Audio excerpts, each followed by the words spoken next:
நாள் இங்கே நமது சிட்டி வளாகத்திலே ஏற்றி வைக்கப்பட்டுள்ள இந்த திருமாளிகையிலே நாம் ஏற்றி வைத்துள்ள சில செயல்களை இங்கே குறிப்பிட இருக்கின்றோம். ஏனெனில் இந்த அருட்பெருஞ்சோதி ஆண்டவரை நீங்கள் தரிசிப்பதற்காக உங்கள் வாழ்விலே சில திரைகள் இருக்கின்றன. அந்த திரைகள் விலகினால் அன்றி ஆண்டவரை காண முடியாது. அதாவது நமது ஆன்ம அறிவை விளக்கமின்றி மூடிக்கொண்டிருக்கின்ற பல்வேறு திரைகளிலே முதலாவது திரை பசுமையாக நம் காட்சியளிக்கும், நம்மை ஈர்க்கக்கூடிய பச்சை திரை. இது முதலில் நீங்கிவிடும். அது நீங்கினால் மற்ற திரைகள் அதிக விரைவில் நீங்கி போய்விடும். அந்த பசுமை வர்ணம் எப்படிப்பட்டது என்றால் கருமைக்கு முதல் வருமான பசுமையாக, அதாவது கருமையும் பசுமையும் சேர்ந்ததாக இருக்கும். இப்படிப்பட்ட அழுத்தமான திரை நீங்க வேண்டும் என தெய்வத்தை நினைத்தும் இறைவனை வழிபட்டும் நமது குறையை தெளிவாக உணர்ந்து கொண்டும் இருக்கின்ற போதும், படுக்கின்ற போதும், நடக்கின்ற போதும், எல்லா நேரங்களிலும் இடைவிடாது இந்த சிந்தனையோடு நாம் வாழ ஆண்டவர் நமக்கு உண்மை தெரிவிக்க வேண்டும் என்ற முயற்சியுடன் இருந்தால் தெரிய வேண்டியதை தெரிந்து கொள்ளலாம். மேலும் ஆண்டவர் எல்லாவற்றையும் நீக்கி எல்லோருக்கும் மேலான இன்பத்தை எல்லோரும் அடையும் பொருட்டு முடிவான இன்ப அனுபவத்திற்கு சாதக சகாயமான திருவருளாகிய மகா வாக்கியத்திற்கு, அந்த மகா வாக்கிய திருமந்திரத்தை இங்கே நமது உண்மையை வெளிப்பட காட்டும் மகாமந்திர வாக்கியத்தை எனக்கு வெளியிட்ட வண்ணம் எனது மெய்யறிவின் கண் அனுபவித்து எழுந்த உண்மை அறிவு அனுபவ ஆனந்த இன்பத்தை நீங்கள் எல்லோரும் என்போல் ஐயம் திரிவு மயக்கமின்றி அடைய என்னுள்ளே எழுந்து பொங்கிய ஆண்மைநேய ஒருமைப்பாட்டு உரிமையை இங்கே குறிப்பிடுகின்றேன்.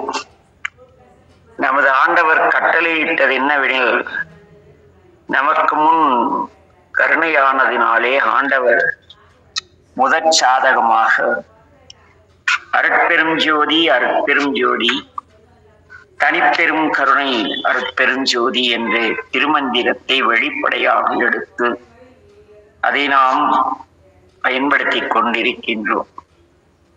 நம்மிடத்திலே தயவு, கருணை, அருள் என்ற மூன்றும் இருக்க வேண்டும் என்பதாலேயே இந்த தயவு, கருணை, அருள் பொருந்திய பெரிய தடையுடைய இறைவனுடைய அருளை நாம் தேடிக்கொண்டிருக்கின்றோம் என்பதற்கு அடையாளமான வார்த்தையே இந்த அருட்பெருஞ்சோதி அருட்பெருஞ்சோதி தனிப்பெரும் கருணை அருட்பெருஞ்சோதி என்பது.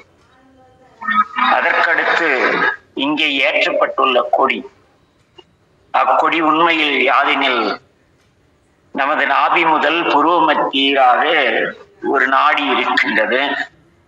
அந்த நாடி நுனியில் புருவ மத்தியின் உட்புறத்தில் ஒரு சவ்வு தொங்குகிறது. அதன் அடிப்புறம் வெள்ளை வர்ணம், மேற்புறம் மஞ்சள் வர்ணம். அச்சவ்வின் கீழ் ஒரு நரம்பு ஏறவும் இறங்கவும் இருக்கின்றது. இக்கொடி நம் அனுபவத்தின் கண் நமக்குள் தரிசிக்கக்கூடிய ஒரு கொடி. இவ்வடையாள குறிப்பாகவே இன்றைய தினம் அடையாள வர்ணமான கொடி கட்டியது. இனி எல்லாருக்கும் நல்ல அனுபவம் அறிவின் கண் தோன்றும். கொடி கட்டி கொண்டபடியால் இனி எல்லோரும் உண்மையை அறிந்து கொள்வார்கள். இப்போது நான் சொல்லி வந்த பிரகாரம் அனைவரும் ஜாக்கிரதையுடன் உண்மை அறிவாய் விசாரம் செய்து கொண்டிருங்கள். இது இன்றைய பொழுதிலே அத்தியாவசியமானது. நான் தற்பொழுது என்னுடைய அறையிலே சென்று கதவை தாளிட்டுக் கொள்ளப் போகிறேன். மீண்டும் இறையருள் கூறும்போது தங்களை சந்திக்கிறேன் என்று கூறியவர் தன்னுடைய அறைக்குள் நுழைந்தார். எல்லோரும் அருட்பெருஞ்சோதி அருட்பெருஞ்சோதி, தனிப்பெரும் கருணை அருட்பெரும் ஜோதி என்று கூற வள்ளல் பெருமான் சித்தி வளாக திருக்கதவை தாளிட்டுக் கொண்டு அங்கே இருந்த திருவிளக்கின் முன் அமர்ந்து கண்மூடி யோகத்தில் ஆழ்ந்தார். வெகு நேரத்திற்கு பின் யோகம் கலைந்து கண் திறந்த தீபத்தை நோக்கிய பெருமான் கண்கள் இருந்து கண்ணீர் ஆறாக பெருகியது.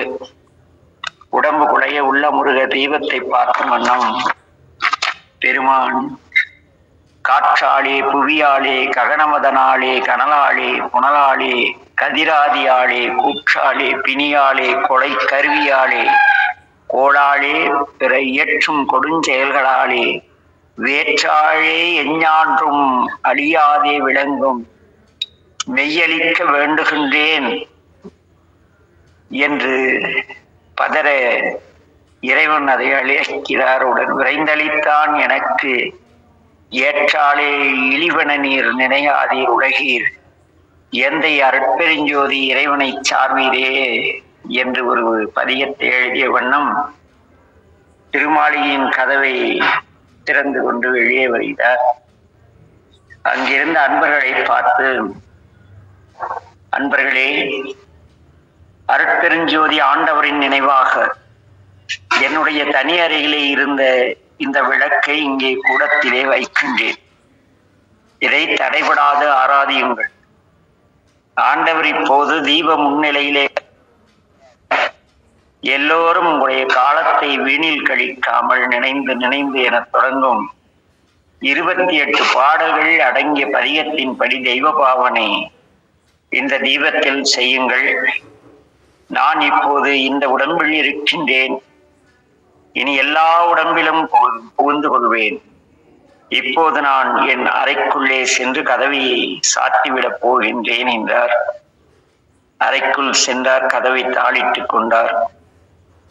இது கண்டு அன்பர்கள் மனம் கலங்கினாலும் அமைதியாக அவர் கூறிய வண்ணம் நினைந்து நினைந்து என்ற பதிகத்தை தொடர் பாராயணமாக செய்து வருகிறார்கள். இப்படியே நிகழ்ந்த பொழுது வள்ளல் பெருமான் அவ்வப்பொழுது திருவறைக்குள்ளே இருந்து விரைவில் வெளியே வரவும் போவதுமாக இருந்தார். 1874 ஆண்டு ஜனவரி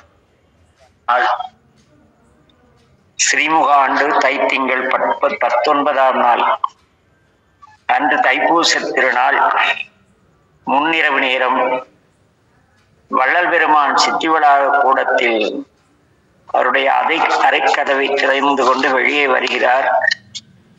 வந்தவர் அங்கு பெருந்தரளாக நின்றிருந்த அன்பர்களை பார்க்கிறார்.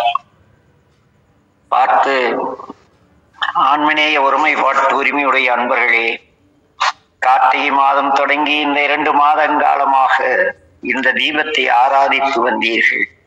இனியும் அவ்வாறே செய்யுங்கள். யான் இனி வெளிப்படுவதும் வெளிப்படாததும் அருட்பெருஞ்சோதி ஆண்டவரின் கருணை. ஆகவே இந்த ஜோதியிலே யாம் இருப்பதாக பாவனை செய்து இந்த தீபத்தை ஆராதித்து இந்த ஜோதி தரிசனம் கண்டு மகிழ்ந்து இந்த மேட்டுக்குப்பம் சித்தி விளாகத்திலே இங்கே தரிசிக்க வந்திருக்கின்றீர்கள். நேரம் முன்னிரவாகிறது. என் அறையில் இருந்த இந்த தீபம் என்றால் இந்த தீபத்திலே தான் அருட்பெருஞ்சோதி ஆண்டவர் எனக்கு தரிசனம் தந்தார். அவ்வாறே உங்களுக்கும் ஆகட்டும். ஏனெனில் அருட்பெருஞ்சோதி ஆண்டவர் மட்டுமே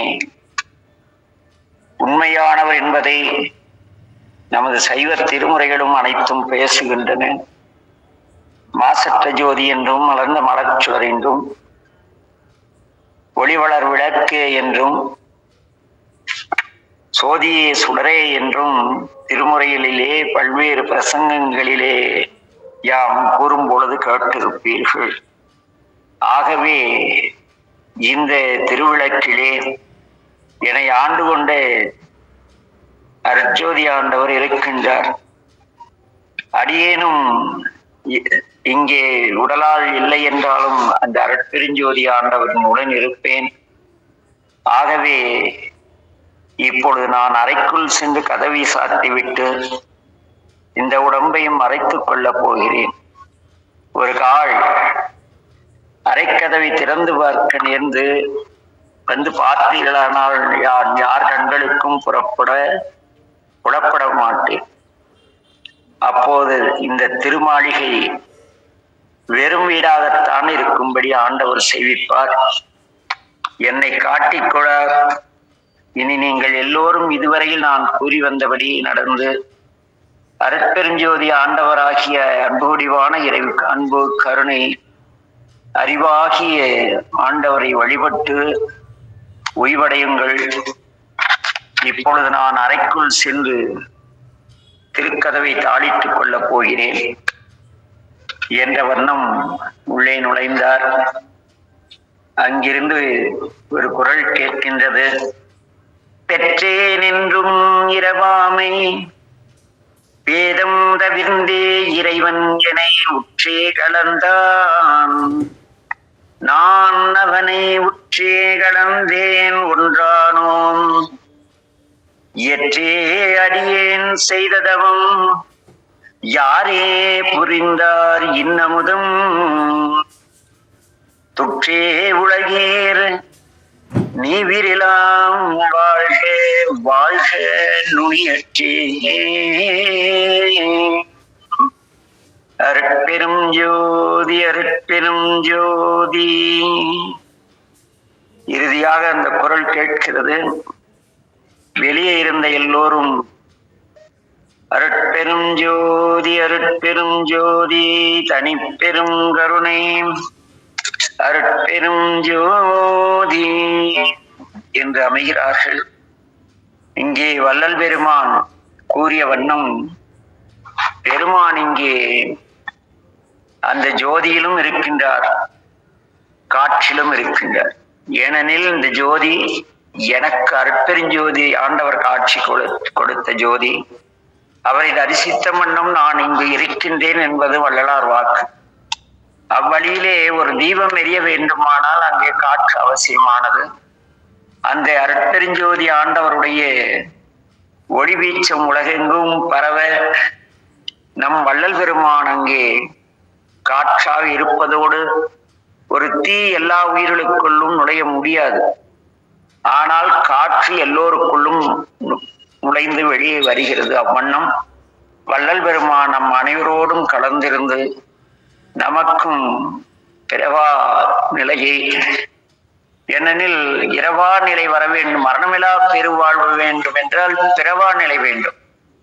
பிறந்தால் மறுபடியும் மரணத்திற்கு போய், ஆக அந்த பிறவா நிலையே மரணமில்லா பெருவாழ்வு. மரணமில்லா பெருவாழ்னா இந்த உடம்புக்குள்ள இருந்துட்டு சாகாம இருக்கிறது கிடையாது. என்ன மீண்டும் மறுபடியும் இந்த கூட்டை வந்து காத்தில், அது அதுக்கு பஞ்சபூதம். நம்ம உடம்புல வந்து மண் இருக்கு, புதைச்சா மண்ணு, அப்புறம் உள்ளே சூடு இருக்கு, வெப்பம், காற்று இருக்கு, எல்லாருக்கும் தெரியும். அதே போல வெற்றிடம் இருப்பதன் ஆகாயம் இருப்பதனால தான் உள்ள காத்து போயிட்டு வெளியே வருது. நாட்கள் நீர் சுரக்கிறது. இந்த பஞ்சபூதத்தாலான இந்த உடல் தனித்தனியாக பஞ்சபூதத்திற்கு ஆன்மாவானது பிரித்தளித்து விட்டு உயிர் இறையை அடையும். ஆன்மா என்பது உயிர் வாழ உறுதுணையாக இருக்கக்கூடிய ஒரு அணு. அந்த அணுவை பிளந்தால் ஆன்மா உயிர் என்ற தன்மை அடைந்து பேருயிராகி இறைவனோடு கலக்கும். இந்த உண்மையே வள்ளல் பெருமானுடைய வாழ்வியல். ஆகவே அவருடைய கூற்றுப்படி நாம் வடலூரில் மட்டுமல்ல, எங்கெங்கு ஜீவகாருண்யம் இருக்கிறதோ, எங்கெங்கு பிற உயிர் பேணுதல் இருக்கிறதோ, எங்கெங்கு ஒருவருக்கு ஒருவர் அன்புமயமான வாழ்க்கை வாழ்கிற அங்கெல்லாம் கருணையும் ஈகையும் இருந்து இந்த சைவம் தலைத்தோங்க அனைவரும் இன்று உறுதியேற்போம். இதிலே சில முக்கியமான தகவலை பகிர்ந்து நிறைவு செய்யலாம் என்று இருக்கின்றேன். வள்ளல் பெருமான் வாழ்ந்த காலத்திலே 3 பழைய கால நூல்களை வெளியிட்டார். அவற்றில் ஒன்று ஒளிவில் ஒடுக்கம், 2வது தொண்டமண்டல சதகம், 3வது சின்மய தீபிகை. இவை ஒளிவில் ஒடுக்கம் 1851 கொங்கு மண்டல சதகம் 1885 சின்மய தீபிகை 1857 வெளியிடப்பட்டது. வள்ளல் பெருமான் 2 நூல்களை இயற்றியுள்ளார். அவை ஒன்று மனுமுறை கண்ட வாசகம், இரண்டாவது ஜீவகாருண்ய ஒழுக்கம் என்பவை. அவர் அருளிய பாடல்கள் திரு அருட்பா என்று வழங்கப்பட்டவை. இதிலே அந்த 6 திருமுறைகளாக தொகுக்கப்பட்டவை மற்றும் திருவருட்பா, அது நடராஜ கும்மி, இது போல நிறைய எண்ணற்ற பாடல்களையும் வள்ளல் பெருமான் அருளியிருக்கிறார். நாம் படிக்கக்கூடிய சிவபுராணத்திலே வரக்கூடிய தொல்லை இரும்பிறவி என்ற ஆரம்ப பாடல் வள்ளல் பெருமான் அருளியது. தொல்லை இரும்பிறவி சூழும் தலை நீக்கு அள்ளலறுத்த ஆனந்தம் ஆக்கியதே, எல்லை மறுவா நெறியடிக்கும் வாதவூரியம் கோன் திருவாசகனும் தேன் என்று பாடினார் வள்ளல் பெருமான். ஏனெனில் வள்ளல் பெருமானுடைய ஞான பொக்கிஷமாக அவருக்கு உறுதுணையான வழிகாட்டியாக இருந்தது திருவாசகம். ஆக அந்த திருவாசகம், ஏனெனில் தாயும் தந்தையும் திருவாசகத்தின் வழி வாழ ஒரு மகனை தேடினார்கள். நாம் ஏற்கனவே அதையெல்லாம் விரிவாக சிந்தித்தோம். அவ்வழியிலே நம்முடைய ராமலிங்க அடிகளார் தீட்சை பெற்ற இடம் மதுரை ஆதீனம் 288வது குருமகா சன்னிதானத்திடம் அவர் தீட்சை, சிவபூஜை, ஆச்சாரியம் எல்லாம் பெற்றிருக்கிறார். அதற்கான சான்றுகள் மடத்திலே இருக்கின்றன. நம்முடைய வள்ளல் பெருமான் வெறும் அன்னசத்திரத்தை மட்டும் உருவாக்க நினைக்கவில்லை.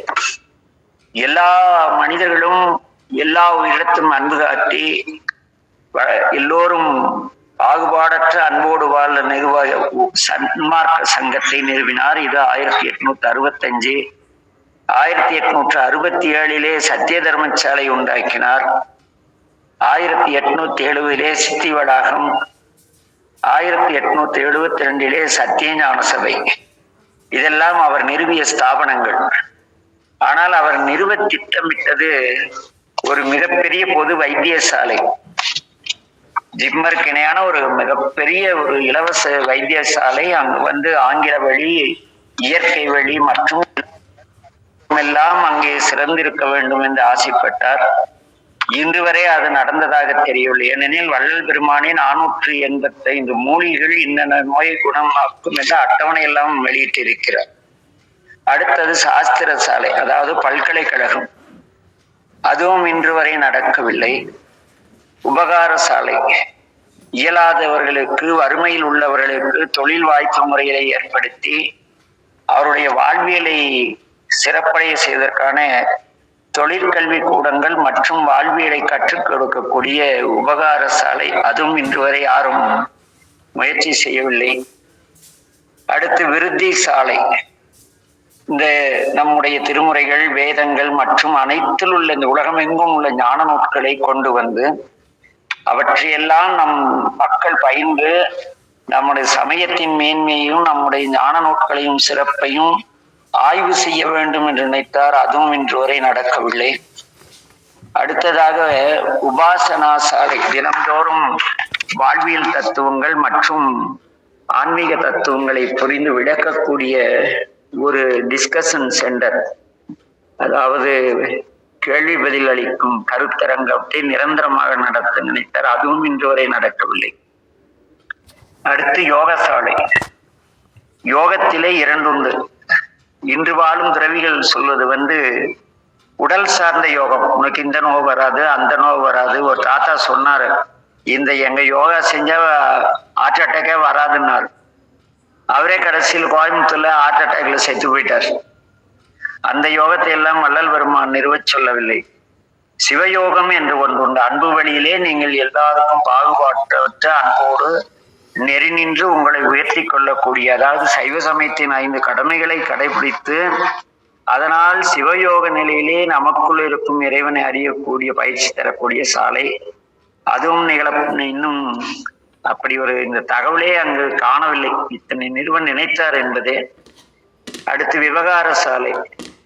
மக்களுக்குரிய உதவிகளை எல்லாம் ஏதோ ஒன்று பிரச்சனை என்றால் அவற்றை தேடி கண்டுபிடித்து அந்த குறைகளை நீக்கக்கூடிய ஒரு அருமையான அமைப்பை ஏற்படுத்த நினைத்தார். அதுவும் இன்று வரை நடந்ததாக தெரியவில்லை. 1867 சன்மார்க்க போதினி என்று ஒரு பத்திரிகையை ஏற்படுத்தினார். அதை பற்றி எனக்கு தகவல் தெரியவில்லை. யாராவது தெரிந்தால் சொல்லலாம், என்று வருகிறதா இல்லையா என்று. அடுத்து சமரச வேத பாடசாலை, அதாவது திருமுறை மற்றும் 4 வேதங்கள், நம்முடைய ஆதிசங்கருடைய கீர்த்தனைகள், பசவண்ணா, அக்கம்மா தேவி, இப்படி இந்தியா முழுக்க இருக்கக்கூடிய எல்லா நன்னெறி நூட்களையும் பயிற்றுவிக்கக்கூடிய ஒரு பாடசாலை ஏற்படுத்த திட்டமிட்டார், தொடங்கினார். அது 1872. அது செயல்படுவதாக தெரியவில்லை. அதற்கடுத்து சன்மார்க்க விவேக விருந்தி என்று ஒரு மாத இதழை 1867 தொடங்கினார். அது இன்று நடக்கிறதா என்பதற்கு எனக்கு தெரிந்த சான்றுகள் இல்லை. தெரிந்தால் கண்டிப்பாக கூறினால் சிறப்பாக இருக்கும். அது மட்டுமல்லாமல் இவருக்கு பெயர் சிதம்பரத்திலே இறைவனால் சூட்டப்பட்டது. இறைவனுடைய அடிமுடி கண்டவர். அதே போல நயன, வாசக, பரிச, அத்தமச, யோக, ஞான தீட்சைகளை மதுரை ஆதீனத்திலே பெற்றவர். இப்படி வள்ளல் பெருமானுடைய சிறந்த செயல்களை சொல்லிக்கொண்டே போகலாம். ஆனாலும் கூட அருளாளர் வரலாறை பற்றி கதையடிப்பது எல்லோருக்கும் எளிமையானது. ஆனால் அவர்களைப் போல நாம் யாரேனும் வாழ முயற்சிக்கின்றோமா என்றால் அதற்கான சரியான விடை ஆம் என்பது பெரும்பாலும் கிடையாது. நாவுக்கரசடிகள் தனக்கு உளவார சக்கரவர்த்தி என்று கூறிக்கொண்டு புல் வெட்டியது கிடையாது. நாங்க இதுல இன்னைக்கு 2 பேர் புதுசா வந்திருக்காங்க, கந்தசாமி, ராஜசேகர்னு, என்னுடைய பழைய நெருங்கிய நல்ல நண்பர்கள். நாங்க தாரமங்கலம் கோயில்ல போய் உழவார பணி செய்யறோம். தேன்கூட்டுல கந்தசாமி காலை வச்சுட்டார். ஃபர்ஸ்ட் தடவை காலை வச்சுட்டு எல்லாம் உடைச்சிட்டு வந்திருக்காரு. பிறகு 2வது மேலே ஏறி பார்க்கல ஒரு செடி கீழே நீட்டிட்டு இருந்து, என்ன கந்தசாமி இப்படி பண்ணிட்டீங்க, கீழே இறங்குங்க அப்படின்னு 2வது இடுப்புல கயிறு கட்டி இறங்குறப்ப தேனி துரத்த ஆரம்பிச்சிருச்சு. நாங்கெல்லாம் வேட்டி எடுத்து போத்திட்டு சிவனேன்னு உட்கார்ந்துட்டோம். என்ன பண்றது? ஐயோ எதனால வருதுன்னே தெரியலன்ட்டு அப்புறம் அவங்க கிட்ட ஒருவேளை ஐயோ கந்தசாமி அங்க ஒரு பெரிய தேன் கூடு இருந்தது, என்ன அவர் காலை பார்த்தா தேன் வடவடன்னு தேன்ல கால் வச்ச மார்க் இருக்குது. ஃபர்ஸ்ட் புடுங்கினப்ப விட்டுருச்சு. 2வது கூட்டிய மொத்தமா சிதைக்க போறப்ப அதனுடைய விபத்தை உணர்த்துறதுக்காக அந்த தேனீக்கள் வந்தன. இது எந்த விளம்பரத்திலேயோ அதுக்காக கந்தசாமி சிவனர்கள் பெற்றார்னு பட்டியல் போட்டு சிவனர் செல்வரெல்லாம் டைட்டிலா யாரும் கொடுக்கல. ஆனா சும்மா ஞானமே இல்லாதவன், வெறும் திருமுறை பெரிய புராண கதை சொல்றான், ஞானாசிரியர்னு போட்டுக்கிறான். எப்படிப்பட்ட அனுபவம்! ஏன் கந்தசாமி இருக்கீங்களா லைன்ல? சேகர், கந்தசாமி நடந்தது நிஜம்தானே? உண்மையாங்க. யாருக்காவது நிகழ்ந்திருக்கும். அவனால் அவன் தாள் வணங்கி அன்னைக்கு எவ்வளவு மேல இருந்து விழுந்திருந்தா என்ன வருது, சாமிக்கு எவ்வளவு கெட்ட பேரா இருக்கும். துரத்தின தேனி எல்லாம் கொட்டிருந்தா நம்ம மனையெல்லாம் என்ன ஆயிருக்கும் இல்ல?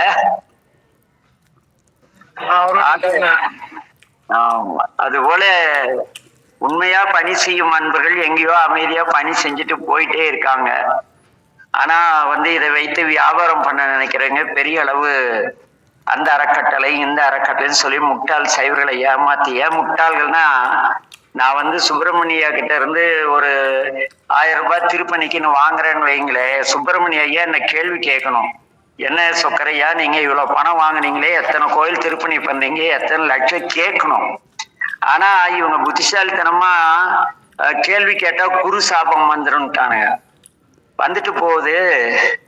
ஒரு ஃப்ராடு குரு கொடுக்குற சாபம் பழிக்கவா போகுது? எனக்கு தெரிஞ்சு தமிழ்நாட்டுல ஒரு 70,000 பேர் அவங்களுக்கு பணம் அனுப்புறாங்க. அவங்க ஸ்டேட்மெண்ட் படி 30,000 பேர் அனுப்புறாங்க. சிங்கப்பூர், மலேசியால இருந்து $1000 வீதம் 900 பேர் ரெகுலரா அனுப்பிச்சிட்டு இருக்காங்க. இன்ட்டு போட்டு பெருக்கி பாருங்க, இன்னைக்கு ரேட்டு எத்தனை கோடி ரூபாய். எத்தனை தமிழக ஆலயங்களை இவங்க புதுப்பிச்சாருன்னு தெரியல. அப்படி ஒரு அரண்மனை அறக்கட்டளைன்னு வச்சுட்டு தட்டிக்கிட்டு இருக்காங்க. கேட்பாரே கிடையாது. இதுல இந்த குழுவுக்கு நிறைய பேர் கூட 100 ரூபா அனுப்புறவங்க இருக்காங்க. அவங்கள அமைப்பு நிறுவனத்தையோ வசூல் பண்ணதையோ குறை சொல்லல. எங்க ஊர்ல ஒரு கோயிலை தரமட்டமாக்கி எடுத்துக்கட்டவே எங்க சொக்கநாதர் கோயிலுக்கு 10 கோடி ரூபாய் தான் எஸ்டிமேடு. ஒரு வருடத்துக்கு குறைந்தபட்சம் இவங்க கணக்குப்படி பார்த்தா ஒரு மாதத்துக்கு 30 லட்சம் ரூபா வருது. இந்திய அரசாங்கம் என்ன பண்ணிட்டு இருக்குன்னு தெரியல. இந்த ட்ரஸ்ட்டுக்கு எங்கடா பணம் வருது, இவனுக்கு எங்க செலவு பணம் கேட்கிற யோகியதே நம்ம அரசாங்கத்துக்கு கிடையாது.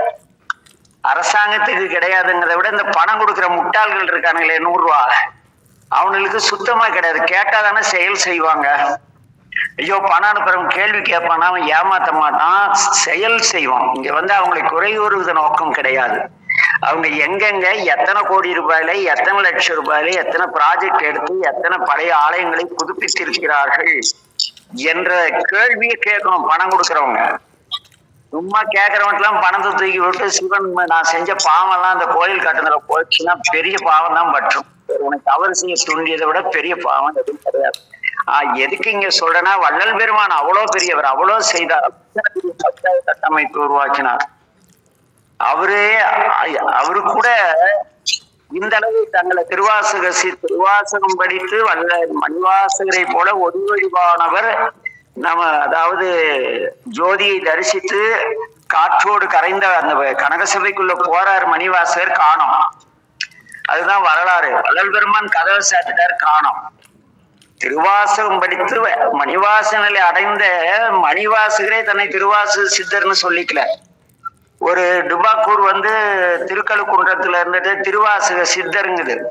இன்னொன்னு சென்னையில வாழும் திருவாதூர்னு டம் டம் அடிச்சுட்டு புகையில கிளம்பி வருது. முட்டாள்கள் ஒரு கூட்டமே அவனை பின்னால போயிட்டு இருக்காங்க. எங்க போய் சைவம் வாழும் இல்லையா? இதையெல்லாம் பேசினா கோமல் சேகர்னு ஒரு ஐயா கட்டுரை எழுதிட்டு இருக்காரு எல்லாத்துலயும். அவரு சொக்கர் சைவ சமய கோடாரியின் கைப்பிடிங்கிறாரு. ஏன்னா கைப்பிடி இருந்தாதான் கோடாரி வெட்டும். எதுக்குன்னா இதெல்லாம் இங்க குறிப்பிடனா, இறைவனின் திருவருளால் இறைவனுக்காக கைலாஸ் பேரை சொல்லி நான் ஒரு 1000 ரூபாய் வசூல் பண்ணிட்டாங்க. கைலாஸ் என்ன கேள்வி கேட்பாரா இல்லையா?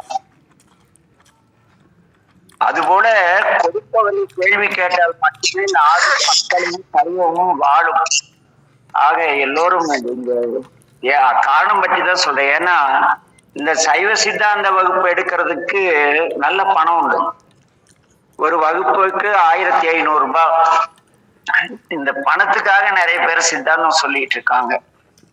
வள்ளல் பெருமான் வரலாறை ஊன்றி படித்த பொழுது வந்த சிந்தனை என்னன்னா, பசுவாகிய ஆன்மா மாயையின் துணையோடு இறைவனை அடைய வேண்டியதுக்கான வழிதான் வள்ளல் பெருமானுடைய வாழ்க்கை. ஆனா இது சைவ அந்த நம்முடைய அந்த சித்தி வளாகம், அந்த மாளிகை இருக்கு இல்லையா, சத்தியஞான சபையுடைய அமைப்பே 12 திருமுறைகள், சித்தாந்த சாத்திரங்கள் இவற்றையெல்லாம் அடிப்படையாக கொண்டு அங்கே உருவாக்கப்பட்டதான் அந்த மாளிகை. அப்படி இருக்கும் பொழுது நாம் இந்த சித்தாந்தம் படித்து புரிந்து கொள்ளாத செய்திகளை அங்கே சென்று பார்த்து புரிந்து கொள்ள வேண்டும். அப்படிங்கிறதுக்கு தான் அவர் என்ன பண்ணார்னா அந்த மாளிகையை நிறுவினார். ஆக அங்கே அவருடைய நோக்கம் எல்லோரும் தன்னை உணர்ந்து இறைநிலை அடைய வேண்டும் என்பது மட்டுமாக வள்ளல் பெருமானின் நிலை இருந்தது. ஆக நாம் என்ன செய்ய வேண்டும் எனில், நாம் ஒவ்வொருவரும் நமக்கு உரிய வாழ்வியலை ஒழுங்காக வாழ்ந்து அங்கே நமக்குள் இருக்கும் ஆத்ம ஜோதி ஆகிய, இன்னைக்கு ஒரு கார்ல ஒரு விளம்பரம் பார்த்தேன், அகத்தியர் அன்றி வேறு துணை கிடையாது அப்படின்னு. அகத்தீசர் என்பது நிறைய பேர் அகத்தியர்கள் இருக்காங்க. அதுக்கு காரணம் என்னன்னா, நம்ம அகத்துள் மனதுக்குள் இருக்கின்ற ஈசனை தரிசித்தவர்களுக்கு அகஸ்தீசர்னு பேரு, அகத்தியர்னு பேரு. அகத்தியிருக்கும் ஈசனை கண்டவன் அகஸ்தீசனை கண்டவன். இங்கே நம்முடைய ஆலயத்திலே போய் நாம் பார்க்கிறோமே கிரேமை, அங்க அப்படியே போனா அந்த கட்டிடத்தை பார்க்கிறோம். அது தூரத்துல இருந்து பார்த்தா ஒரு தாமரை பூ போல அந்த சத்தியஞான சபை இருக்கு. ஏன்னா சத்தியம் எங்க இருக்கிறது? அன்பில் இருக்கிறது. அன்பு எங்க இருக்கிறது? பித்தலாட்டம் இல்லாத இடத்தில் இருக்கிறது. அங்கே பார்த்தீர்கள் என்றால் அந்த சத்தியஞான சபை எண்கோண வடிவில் இருக்கும். அது உலகின் 8 திசையை குறிக்கக்கூடியது. இந்த உலகில் உள்ள 8 திசைக்கும் பொதுவானது இந்த சத்தியஞான சபை என்பதை வள்ளலார் சிந்தித்து இந்த வண்ணத்தை, இந்த எண்கோணத்தை அமைத்தார். அடுத்து இது செங்காவி நிறத்தில் கம்பீரமாக இருக்கு. ஏனெனில் அந்த சிவந்த நம்முடைய இதய மலர், இதய தாமரை தான் அந்த ஆலயத்தின் வெளிப்புற தோற்றம். அதே போல அங்கே ஒரு மிக அற்புதமான செய்தி, சைவர அல்ல வள்ளலார் என்று கூறுகிறார். அங்கு சில உண்மைகளை இங்கு மீண்டும் பதிவிட வேண்டிய கட்டாயம் இருக்கிறது. அங்கே போறோம் கோயிலுக்குள்ள, அங்க என்ன செஞ்சனா அந்த சுற்றிலும் பாத்தீங்களா இரும்பு சங்கிலி போட்டிருப்பாங்க. அந்த சங்கிலி நம்முடைய பாச வினை. அந்த பாச வினையே அந்த சங்கிலியாக ரொம்ப கடினமானது, அவ்வளவு சாமானியமா உடைக்க முடியாது. அதை அடுத்து சென்றோம் என்றால் அங்கே ஒரு 52 கட்டைகள் இருக்கும். அந்த இரும்பு கம்பிகள் கூடிய 52 கட்டைகள். அவை ஓம் என்ற மூல மந்திரத்தின் கூடிய மாத்திருகா மந்திரங்களை குறிக்கக்கூடிய குறியீடு. இது அனுபவத்தால் உணர்ந்து பேசக்கூடிய மந்திரம் என்பதால் இதை இங்கு வெளிப்படுத்த சூழ்நிலை இல்லை. அதற்கடுத்து அப்படியே உள்ளே போனால் தெற்கு நோக்கி அமைந்திருக்கின்ற இந்த ஞான சபையின் முகப்பிலே 3 வாயில்கள் இருக்கின்றன. அவை என்னவெனில் கர்மயோகம், பக்தி யோகம், ஞான யோகம் என்று 3ஐயும் குறிப்பதாக அந்த வாயில்கள் இருக்கின்றன. இவைகளிலே இருபக்கமும் சன்னல்கள் அமைந்திருக்கின்றன. 2 ஜன்னல் இருக்கும். ஒன்று பசுஞானம், இன்னொன்று பாசஞானம். அதாவது மாயை பற்றிய அறிவு, நம்மை பற்றிய அறிவு, இவற்றை குறிக்கின்றன. அதை கடந்து சென்றோம் என்றால் அந்த வாயில் கடந்து உள்ளே நுழைந்தோம்னால் மண்டபத்தில் இருவரும் கிழக்கிலும் மேற்கிலும் உள்ள வாயில்கள் 2 உண்டு. அது பரஞானம், அபரஞானம். அதாவது இறைவனை அறிவதற்கான அறிவு, இறை அல்லாதவற்றை அறியக்கூடிய அறிவு ஆகியவற்றை குறிக்கின்றன. அப்படியே மண்டபத்தில் பார்த்த 4 ஜன்னல் இருக்கும், சாளரங்கள். சைவத்திற்குள் வந்துவிட்டோம், அதை பற்றி கேட்க வேண்டும். கேட்ட செய்தி உண்மையாக இருக்கிறதா, உண்மையானதா என்று சிந்திக்க வேண்டும். பிறகு தெளிவடைய வேண்டும். பிறகு களத்தல் வேண்டும். அதாவது கேட்டல், சிந்தித்தல், தெளிதல், நிஷ்டை கூடல் ஆகிய 4 வழியாக உணர வேண்டும் என்று உணர்த்துகின்றன. அதை எடுத்து பார்த்தீர்கள், இந்த மண்டபத்தை அடுத்துள்ள திருச்சபை மண்டபத்திலே மேல்புறம் பளபளக்கும் ஒளியோடு விளங்குவது சிற்சபை. இந்த சிற்சபை வெள்ளி அம்பலம் என்று வழங்கப்படும். கீழ்ப்புறம் அதே அமைப்பிலே பொன்னிறத்தில் ஒரு அம்பலம் இருக்கும். அதற்கு கனகசபை, பொன்னம்பலம் என்று பெயர். இவற்றுக்கு வடபுறம் தென்முகமாக திகழ்வது சத்தியஞான சபை. இப்படி அமைந்திருக்கிறது. அப்படியே அங்கே சென்றால் கண்ணாடி கதவுக்கூடிய ஞான சபையிலே 3 வாயில்கள் இருக்கின்றன. அந்த 3 வாயில்களும் இவ்வுலகுக்கு இயங்க காரணமான சூரியன், சந்திரன், அக்னி என்பவை.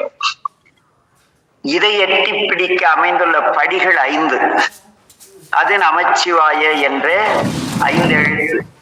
இதை பெற்ற தாய்தனை என்ற பதிகத்திலே நற்றவத்தவர் உள்ளோ இருந்து ஓங்கும் நமச்சிவாயத்தை நான் மறவேனே என்ற வாக்கிற்கு அங்கே 5 படிகள் இருக்கின்றன.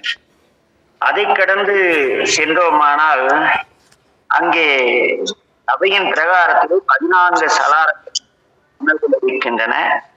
இந்த 14 நமது சைவ சித்தாந்த சாத்திரங்களாக 14 சாத்திரங்களை.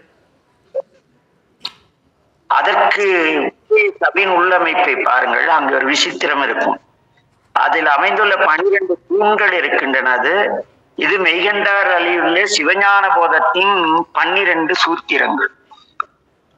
வள்ளல் பெருமான் தான் அனுபவத்தை அப்படியே உணர்ந்து உணர்ந்து உணர்ந்து இந்த சபை நிறுவி இருக்கு. அதற்கடுத்து பார்த்தீங்கன்னா உள்ளே அதிட்டான் நடுவே 4 கால் மண்டபம் ஒன்று இருக்கிறது. அதுதான் ஜோதி ஞான பீடம். அப்பீடத்திற்கு 4 படிகள் இருக்கும். அதாவது இறைவனை அடைவதற்காக அந்த ஜோதி அடைவதற்கான 4 படிகள். அவை சரியை, கிரியை, யோகம், ஞானம் என்ற 4 மார்க்கங்கள்.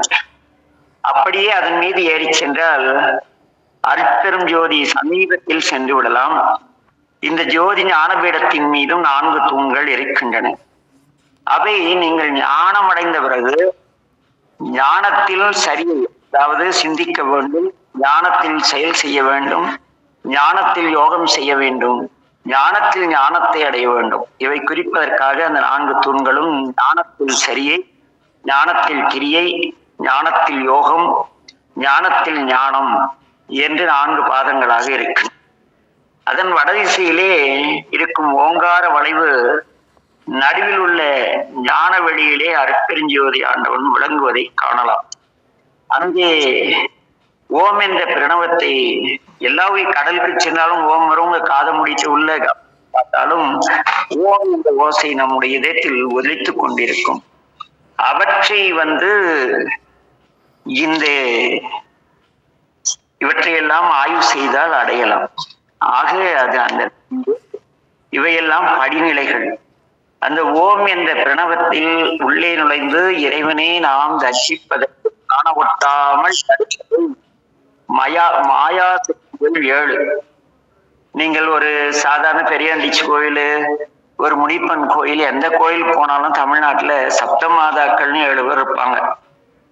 திருவாரூர் எல்லா இடத்துலயும் இருக்காங்க. இந்த 7 மாயா சக்திகள் தான் இறைவன், நாம் இறைவனை வழிகளை உருவாக்கி தருபவை. ஆனால் அதுல இருந்து வெளிவரது ரொம்ப சிரமம். அந்த 7 மாயா சக்திகளை பெருமான் 7 திரைகளாக தொங்கவிடும்.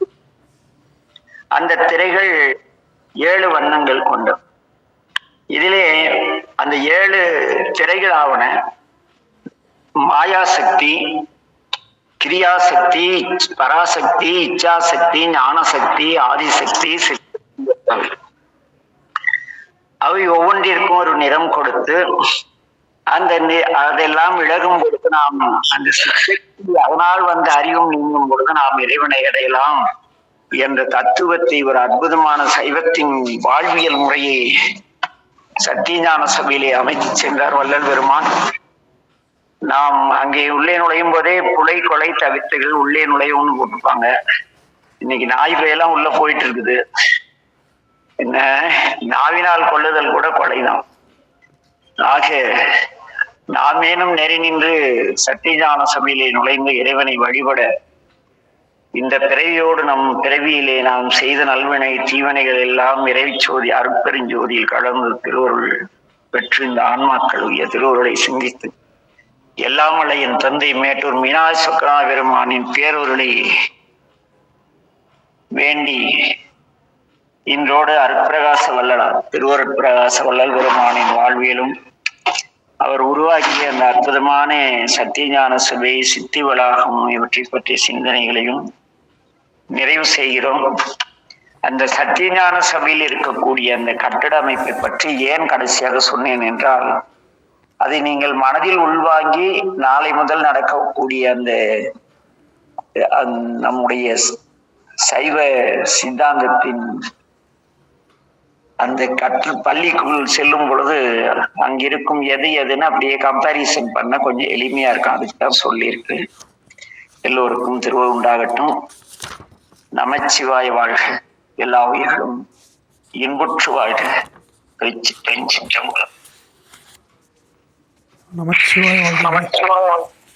நமச்சிவாய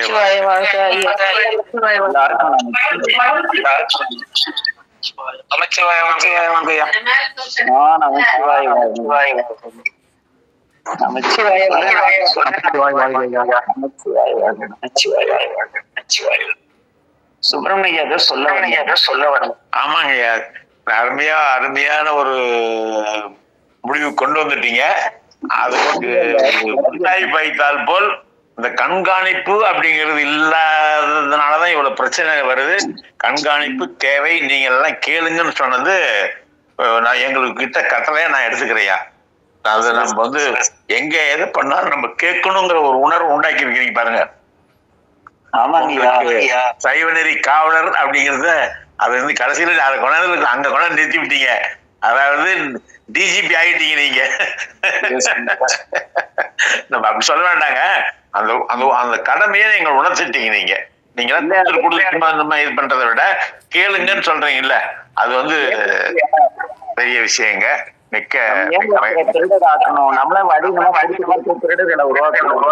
உருவாக்க கூடாது. அது ஒரு அதாவது அதான் அதான் நம்ம அவங்க குறை சொல்றதை விட இப்படி நல்லா நடத்துங்கிறதுக்காக பயன்படுது இல்லைங்களா, அவ்வளவுதான். சொல்லுவாங்க. அதுவும் கரெக்ட். பட்டியல் கொடுக்குறாங்களே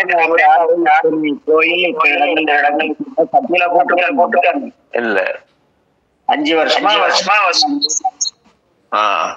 சிங்கப்பூர்ல இருந்து மட்டும் 1000 பேரு நல்லா நடக்குது நம்பி அனுப்பிடுறாங்க. கண்காணிக்கிறது அவங்களுக்கு ஆளுநை நம்ம ஆட்டும் செய்ய முடியலங்கிறத நீங்க சொல்ற வருத்தப்படுறீங்க. அதே செய்யுங்கன்னு எங்களுக்கு எச்சரிக்கையா எங்களுக்கு சொல்லி கொடுக்குறீங்க. பண்ணணுங்க ஐயா, பண்றேங்க ஐயா. அவங்க கிட்ட சொல்லுன்னா எல்லாம் சாமி ஏமாத்தினா சாமி மனதுல நினைச்சுக்கிறோம். ஆனா நீங்க சொல்றது சொல்லுங்க கேளுங்கன்னு கேக்குறீங்க. அந்த கடமை உணர்வு உண்டாக்குறீங்க நீங்க. அதுதான் பெரிய விஷயங்க. இதுல ஆமாங்க. ஏன்னா அந்த பசங்க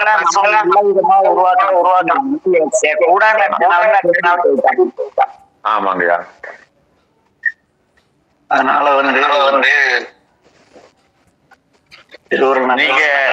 நீங்க செய்தி கூறி செய்திகளை வச்சீங்க. இனிமேலாவது நம்ம நான் நல்ல முறையில் நீங்க சொல்றதுக்கு முன்னாலேயே ஓரளவு நம்ம இந்த வழியில தான் போயிட்டு இருக்கிறாங்க. ஆனாலும் அது மேல ஒரு படிக்கட்டு என்னன்னு கேட்டீங்கன்னா, இன்னும் நல்லா ஆழ்ந்து நம்ம படிச்சு இன்னும் நல்லா புரிஞ்சுட்டு போகணுங்கிறது ஒண்ணு. அதுக்கு அடுத்து இந்த கண்காணிப்புங்கிறது ஒரு புது சப்ஜெக்ட். என்னை பொறுத்தவரையிலும் அது கண்காணிப்பினோட நம்ம எல்லாத்தையும் பண்ணணும், அணுகணுங்கிறது எங்களுக்கு நீங்க சொல்லி கொடுக்குறீங்க.